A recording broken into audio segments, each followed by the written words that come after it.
Добар ден, јас сум Марина Крстич и предавам класична култура во европската цивилизација на 6 одеменци во две основни училишта во Куманово, Крстен Митриков и Кочараци. Денеска ќе зборуваме за наставна содржина образование, всушност вториот дел од наставната содржина образование, тоа е образование во Атина.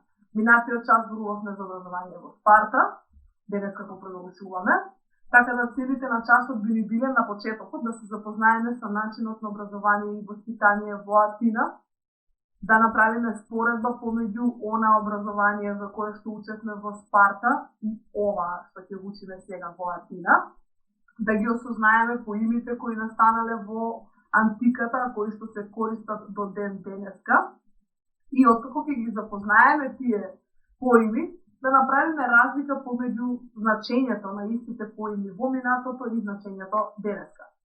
На почетокот ви представувам една мапа на античка Хелада, на територија на античка Хелада, во која што се потенцирани двата најголеми полиси Спарта и Атина, нели двата најголеми ривали, оние за кои што цело време се прави некаква споредба во однос на секој аспект од било кој дел на животот на хелените.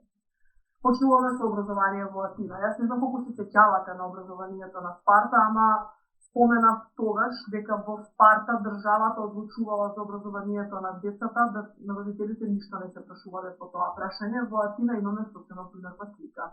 Во Атина таткото одлучувал за образованието на своето дете до неговата 18-та година. Грижата на детето до поаѓање на училиште била на мајката и на дадилката, односно родбинката, и била во форма на приспевни песнички, на бајки кои што им ги раскажувале пред пиење, таму на истекот некаде околу 5,5-6 години, полека почнувале да ги воведуваат во митологија. Им раскажувале митови достоприказни, за кои што веќе зборувавме во темата митологија. Потоа, на 7 години, момчињата поаѓале на училиште, а девојчињата останувале дома. Сега, училиштето во Атина не било законска обврска, туку било обичајно право. Немало законски државни училишта, туку дечињата оделе кај учителите дома. Обично учителот во својот двор или во својата куќа внатре во некоја соба ги држал предавањата по 4-5 момчиња, 5-6, може би повеќе, доаѓале во исто време и ги следеле предавањата на учителот. Најосновното образование кое што го добивало момчето се викало тривиум, а тоа опфаќало да се научи да се чита, да се пишува, да се смета, најосновни математички функции, потоа музика и нормално физичко. Тоа се викало тривиум. На 7 години детето, момчето, од дадилка преминувало во грижа на педагог. Педагог бил личен роб кој што детето го имало и негова задача била да го води детето кај учителот, да седи таму на предавањето со момчето, ако имало потреба да му помага во извршување на задачите, да го врати од кај учителот дома и доколку имало некакви проблеми во однос на однесувањето на момчето, педагогот имал задача да се грижи за начинот на неговото однесување. Значи, ако било немирно или ако било лошо, он и го казало. Првиот учител кај кого што педагогот го водел момчето се викал граматист. Граматист всушност бил учител кој што ги учел момчињата да читаат, пишуваат и да сметаат. Сега читањето и пишувањето доста споро одело на атинјанските момчиња, учеле некаде 3-4 години да научат. Им требало толку 3-4 години да можат чисто и јасно да читаат. Откога ќе научеле да читаат, граматистот ги учел Илијада и Одисеја да ги научат, да ги знаат на памет.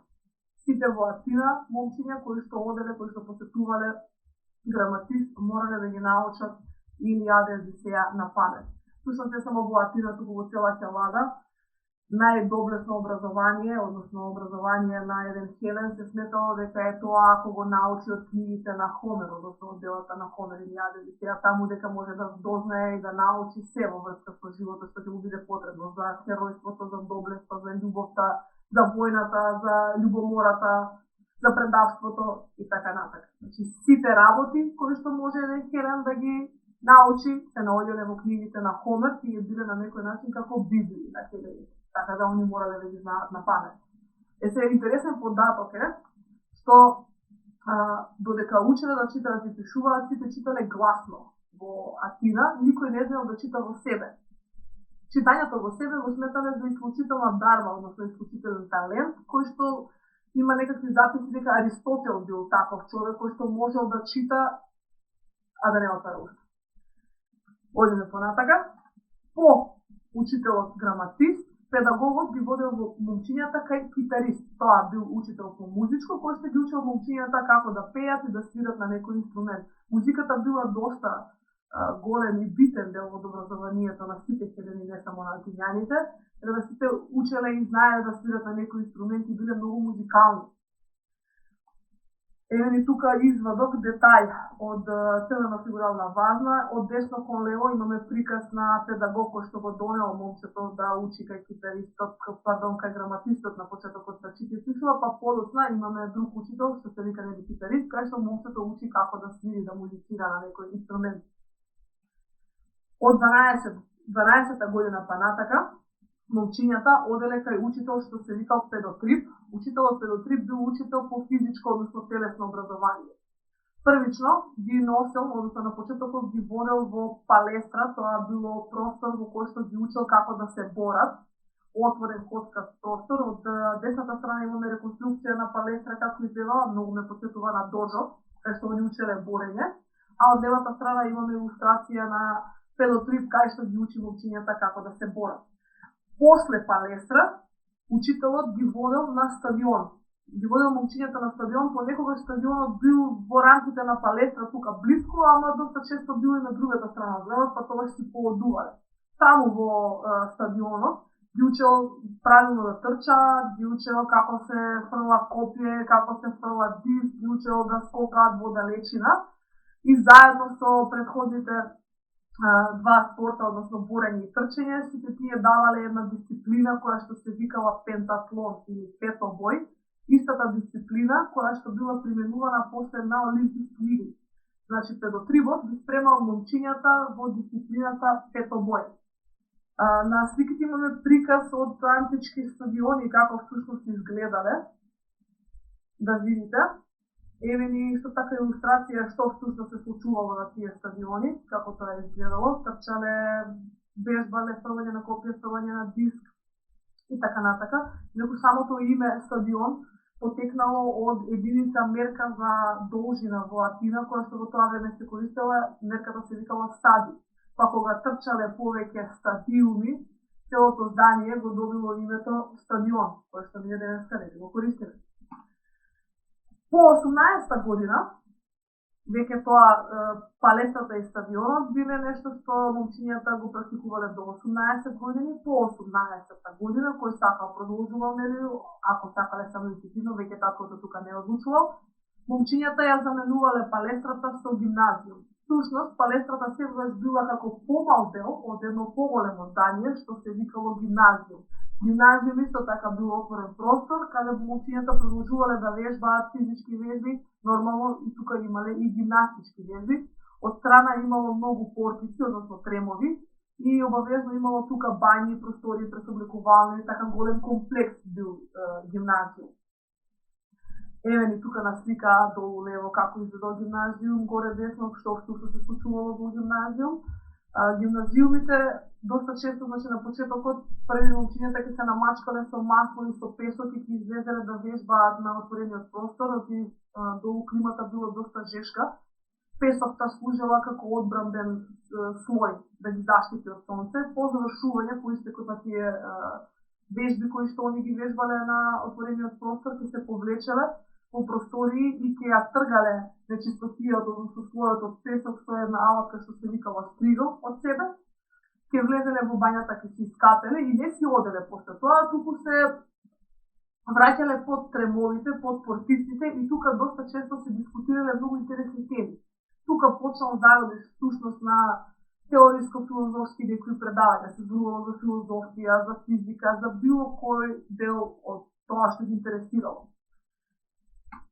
Ваквото образование траело до првата половина на, тоест втората половина на 5 век, каде што повеќе се обрнувало внимание на физичкото, на телесното образование, а потоа се појавиле софисти. Софисти биле патувачки учители по мудрост, самиот назив Софија, на старозагорски значи мудрост, А овие патувачки учители патувале од полис во полис и на богаташките синови им продавале памет за пари. Имено ги образувале во техниката на говорништво, имале филозофско-теоретски предавања, они ќе направат таков бум да од тука образованието ќе добие сосема нов правец. Од повеќе физичко и телесно ќе се префрли кон повеќе теориско и филозофско, односно духовно образование. Од тука почнува да се менува начинот на образование во Атина. Дури се појавиле и доста високофилозофски школи. Питагорејците, може се слушнале за Питагора, после софисти се појавуваат питагорејците кои што вовеле такви високофилозофски училишта во кои што се расправало за филозофија, за математика, за медицина, за аритметика, за било кој дел. А најпозната таква високофилозофска школа е Академија, која што е основал Платон, односно еден од попознатите филозофи, може се слушнале, учителот на Аристотел, Аристотел пак нели учителот на Александар Македонски и така натаму. И таму во Платоновата академија имало гимназиум, имало шеталишта, имало шума, кај што они слободно шетале, високите умови, големите умови тука шетале, разменувале мислење, се поставувале филозофски правци и така натака. До ден денеска државниот универзитет во Атина се вика Академија, по примерот на Платоновата академија. Тоа е информација која што интересно да се знае. А и нешто најпрестижно во секоја држава денеска се категоризира како академија. Место кај што се собираат големи умови. Сега, во однос на образованието на девојчињата, нели споменавме дека девојчињата не оделе на училиште, па образованието они ќе го стекнеле дома од страна на нивните мајки или нивните дадилки, доколку мајката или дадилката, тоест родинката, имала некакви познавања во однос на писменост, на читање, на пишување, ќе им го предала тоа на своите ќерки, а ако немала ништо. Единственото образование кое што девојките го стекнувале дома било начин на правење на облека, начин на правење на јадење, односно сите оние домашни работи кои што ги имало по дома, девојчињата не ги слободувале. Така да образованието на девојчињата се сведувало на учење на домашни работи, страна на родителите и нивните мајки. Сега, ако сака да дознае повеќе нешто во врска со образование во Атина, може да ги проследи линковите кои што тука ви се дадени. Ние за образование во Атина завршивме, еден мал дел, мал сегмент кажавме од она што навистина било образованието во Атина, така да се надевам дека ви беше интересно и дека запомнивте доста работи. Сега слободно може да направите паралела од образование во Спарта и во Атина.